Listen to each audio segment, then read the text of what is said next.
In Pakistan, it actually has the largest mountain range in the entire world. You got big mountains like the Himalayas there that you can climb, the Hindu Kush range, and some of the biggest mountain peaks from K2. So if you guys are climbers and you guys really like to do that sort of thing, you might want to check out Pakistan because, well, it's got the biggest mountains. Biggest mountain range. Now here's one downside to Pakistan. It hasn't won any gold medals in any Olympics since 1992. Strange fact, they won a bronze medal in 1992 for hockey. And I was like, wait, what? They play hockey in Pakistan? But then I realized it was for field hockey and I was like, oh, that makes a lot of sense. Yes, the Summer Olympics. Gotcha.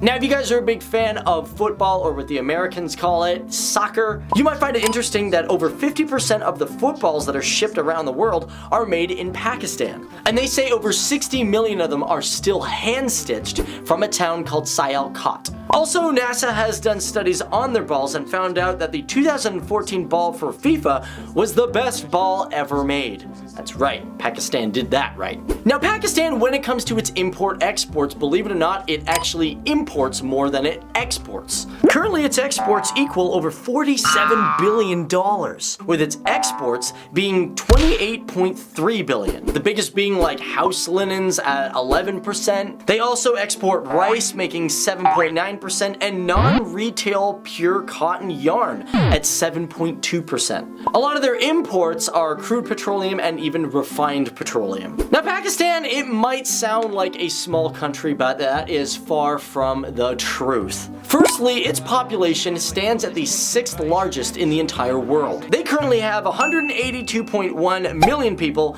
and it is still climbing. And with a landmass equaling 756,095 square kilometers. So it's not that small after all. Now, a really interesting thing about Pakistan is it is very unique to other Muslim countries. Now, out of all those types of countries, Pakistan is the only Muslim country that has a research station in the Antarctica. As a matter of fact, it has 2 summer research stations and a weather station. And currently they are developing a program where they can work all year round. Long live Pakistan. Now, you may not know this, but one of the considered 8th wonders of the world is the Karakoram Highway. It is considered the highest paved international road. This is because it's going through a mountain range. Now, it goes from Pakistan to China and stands at 15,397 feet high. Now, it is extremely dangerous. A lot of the roads are like what you would see in a movie. They go around a very sharp drop. And even the highway was blown into the rock to make the road. Now, when you think of the deserts of Pakistan, you probably will sit there, or when you just think of deserts in general, you say, nothing really grows but cactuses in the desert. Now, Pakistan has the Thar Parkar Desert, which is the only fertile desert in the entire world. Now, this is because of its topography. Some of the valleys and ridges are shot up to 46 meters high. And what happens is rain will collect in these valleys and make the area moist, thus growing grass and even some small plants. In Pakistan, a baby is born every 7 seconds, so by the time this video is done, I don't really know how long it's going to be after the edits, there's probably been over, I don't know, maybe 24 babies. And lastly, according to the Institute of Business Administration, they gathered a poll from 125 countries, and according to that poll, they discovered that Pakistan stands at the 4th most intelligent countries in the entire world. So for all you guys that really doubted the great strength of Pakistan, you'd be surprised to find that there was a lot of intelligence there, there's a lot of great culture, and the land itself is naturally beautiful and different. Now, Pakistan has an interesting meaning, and that means either land of the pure or holy place. Now, Pakistan at one time was home to one of the oldest civilizations in history. This is the Indus Valley and the Mohenjo-Daro. The Indus Valley civilization was discovered through archaeological excavations in 1921. Now, at this time, Pakistan was not known as Pakistan. It was actually part of the British Indian Empire. Now, as for this civilization itself, it dates all the way back to 3,300 to 1,300 BCE. Now, it was considered part of the Bronze Age, which featured urban civilization. Now, did you know that Pakistan's national anthem is only about 80 seconds long? The Qawmi Taraneth, also known as the Pak Sarzamin, meaning sacred land, is the national anthem of Pakistan. And the Pakistan national anthem tune ranks in first of the top 3 tunes in the entire world. Now Benazir Bhutto, she became the first female prime minister of Pakistan. And not just of Pakistan, but of any Muslim nation. This was back in 1988, and not only did she hold her office once, but she also held it for a second time. Now, though a lot of people think of her as a very positive person towards women's rights, she was also accused of extreme corruption and bad governance. And unfortunately for this girl, she had several assassination attempts, one of which was successful in 2007.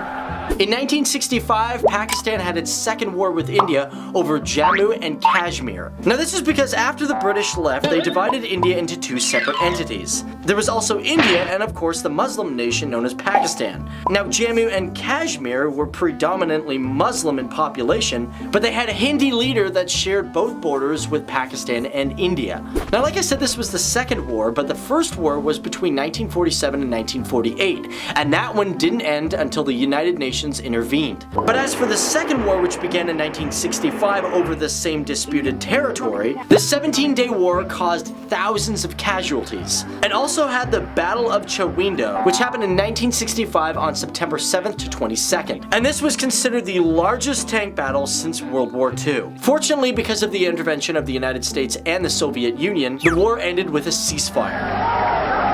Now, Pakistan is also the first Islamic state to have nuclear capability. On May 28, 1998, Pakistan successfully completed 5 nuclear tests in Balochistan. After their 6th test, however, they became the 7th nuclear power country in the world. Now, only 2 people from Pakistan have won Nobel Prizes. That was Malala Yousafzai for peace in 2014. That I'm also the first recipient of the Nobel Peace Prize who still fights with her younger brothers.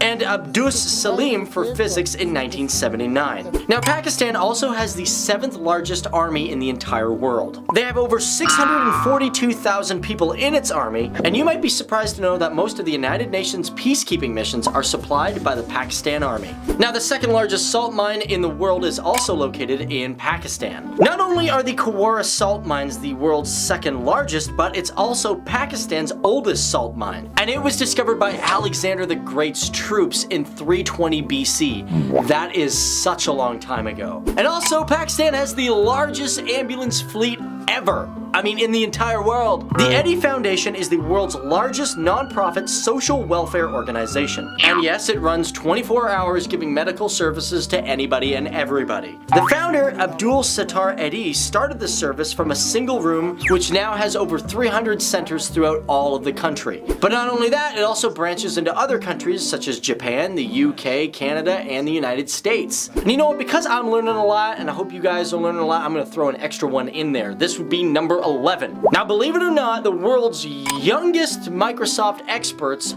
are both from Pakistan. That is Arfa Karim and Babar Iqbal, and they achieved this goal both at the age of 9.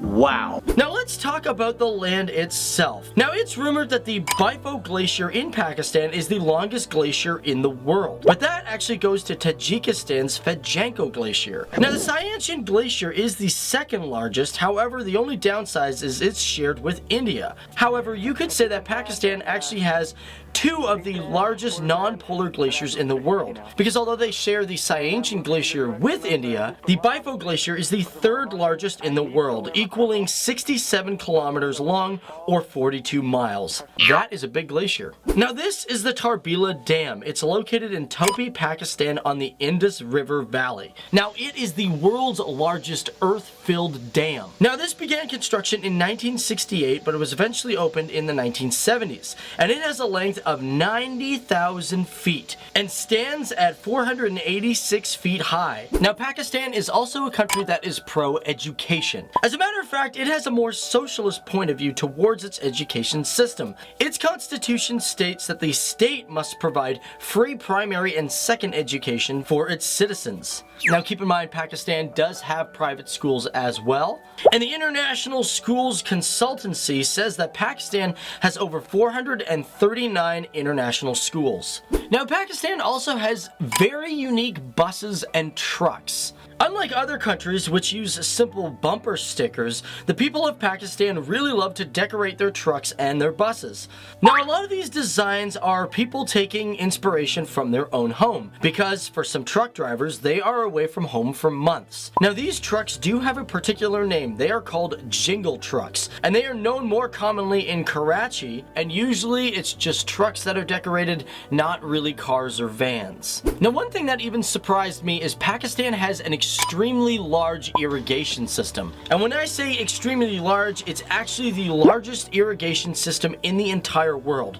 This is the Indus Basin, and it serves 14.4 million hectares of land, with a total length of the canals equaling 58,500 kilometers. And although Pakistan may not be a giant country compared to like Canada, the United States, or Australia, Pakistan sits at the 5th highest country in irrigated land area, with a whopping 202,000 kilometers squared, which if you compare it to America, it has only 264,000 kilometers square. Now, Pakistan is also the 4th largest country in internet growth. Now, it's hard to get an exact amount of how many people use the internet, but some sources say it has 35 million users, which is about 18% of the population. Now, Changamanga is one of the world's most famous wildlife preserve near Lahore, and at one point it was considered the world's largest man-made forest. Now, the forest began in 1866 by British foresters. However, in the last century, it's lost 60%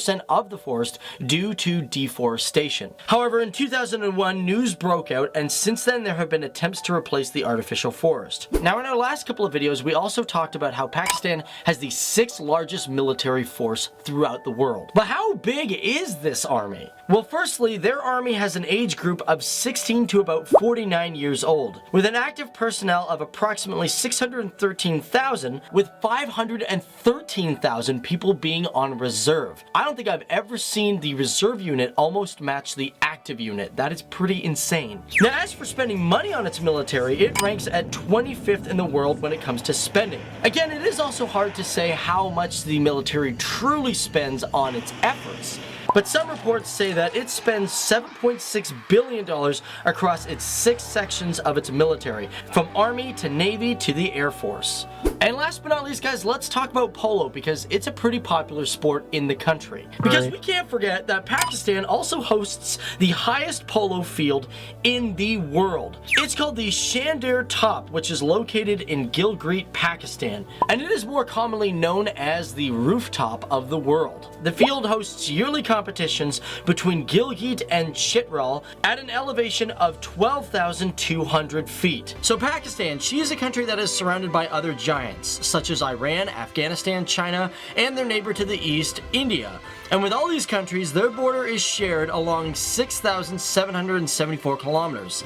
And although they may be surrounded by other countries, as a matter of fact, down to the south, they have the Arabian Sea. And when it comes to this coastline, it is about the 3rd longest in South Asia, with it totaling 1,046 kilometers long. But along this coastline, as like many other places with water, the country has beaches. Now, the last recorded amount of beaches they have is about 25, and one of the most popular is Clifton Beach, which is located in Karachi. Now, Clifton Beach had a bad history in 2003 due to an oil spill when a Greek ship called the Tasman Spirit split in two, spilling 10,000 tons of oil into the sea. And since then, it's been cleaned up and it is a rather safe beach to go to.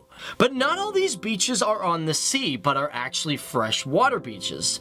And out of all these lakes, let's talk about Lake Manchar. It is the largest freshwater lake in Pakistan, and depending on the season, the lowest amount of water it'll have is about 350 square kilometers. It is roughly 35 meters deep, spread across a surface area of 250 square kilometers. And you know, considering we're talking about the land of Pakistan, we should probably talk about the environment itself. First of all, the country has only about 3 to 4% of its land dedicated to forested areas, equaling about 2,391 hectares. but over 90% of its land is considered cultivated, and its agricultural workforce makes up 44% at least, and its agricultural workforce makes up at least 44% as of 2014. Now, we all know that Pakistan and India do have their issues, especially when it comes to their politics. And although the two share borders with India, some may know, but some may not know, that every day the two countries, despite their differences, have a border ceremony. And it's actually really cool. It's called the Wagah Border Ceremony. And every day, hundreds of people will come to see Indian and Pakistan troops salute each other and lower the flag. And this particular ceremony has been happening since 1959, occurring each sunset where the gates are opened, they lower their flags, and when the flags come down, the gates are closed once again. And this ceremony is a major part of the Pakistan culture. As a matter of fact, the culture of Pakistan has a lot of different symbols. And one of their most famous traditional symbols is their famous traditional dance called Kathak. Now, this originally obviously in northern India, but a lot of Pakistanis claim it as theirs.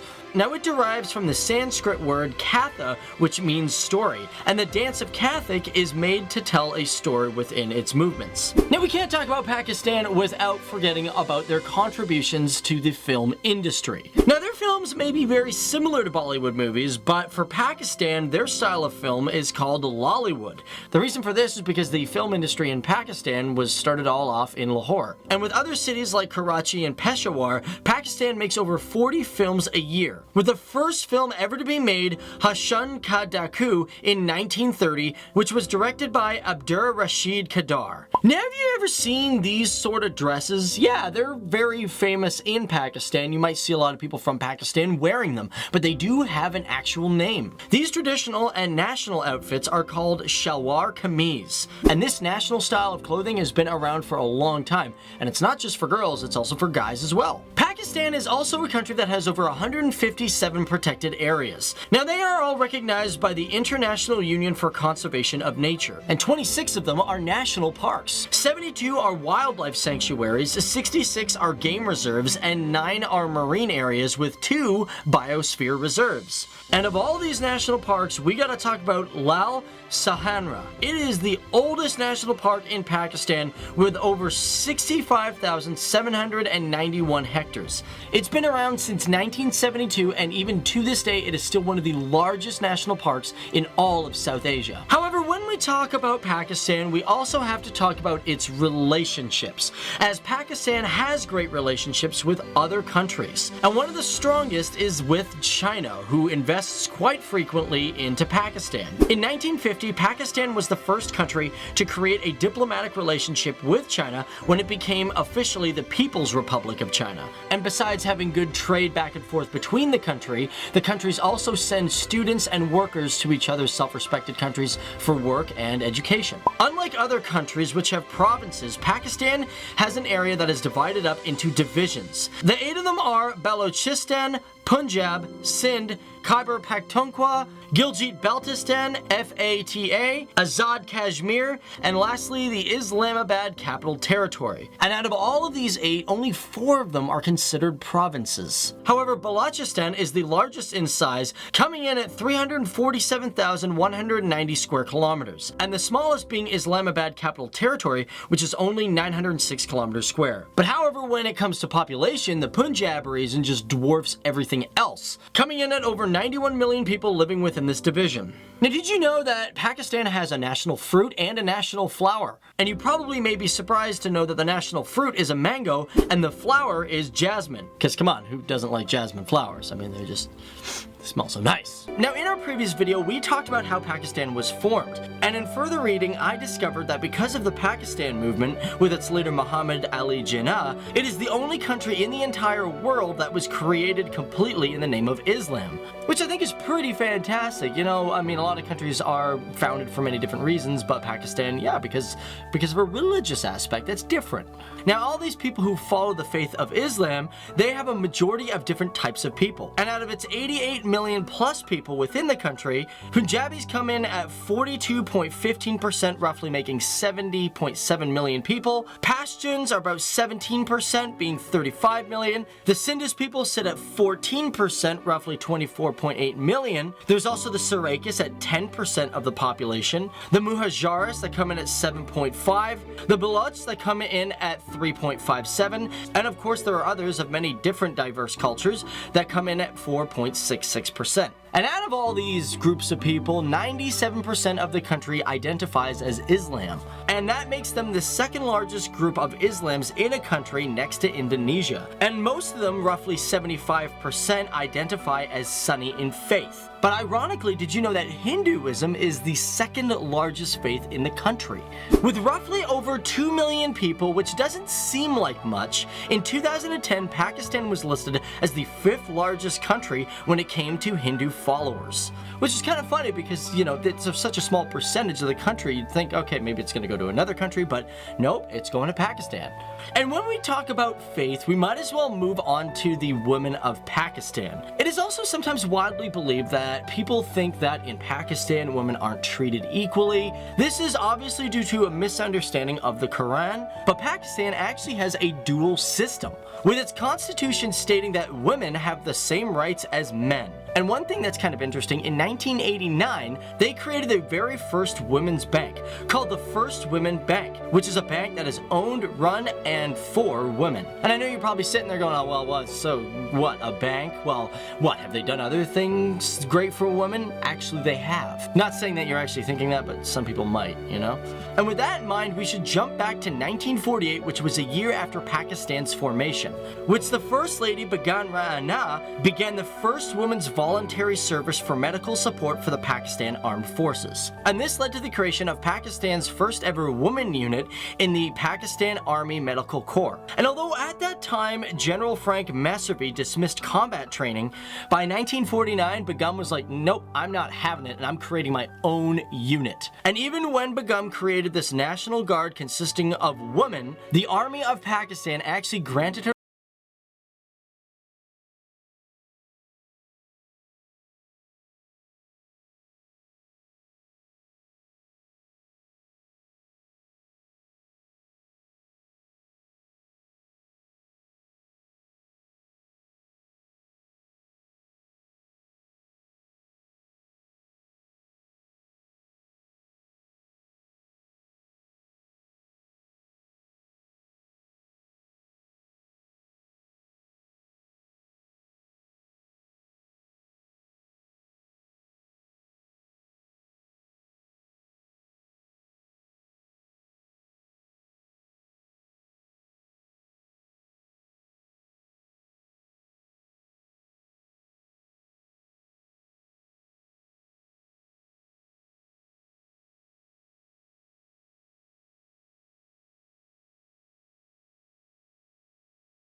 power plant, which is the Karachi complex, which opened on November 28, 1972. And interesting enough, in 1972, this CANDU type reactor was supplied by the Canadian government.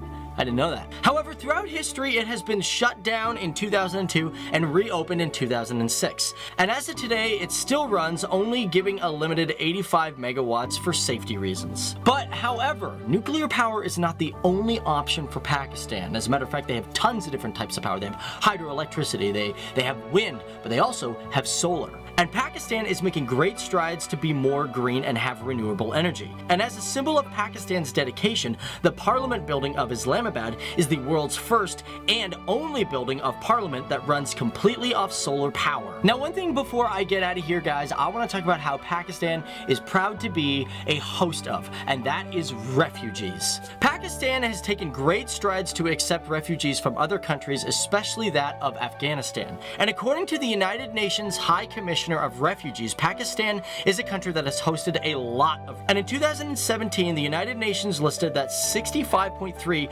million refugees had been scattered around the world. And at the time of their recording, Pakistan has 1.45 million refugees registered. This makes them the second largest host of refugees in the entire world, next to Turkey. But keep in mind that is only of this year. At least since 2007, Pakistan has been the #1 country hosting refugees, giving faith and hope to those who have none.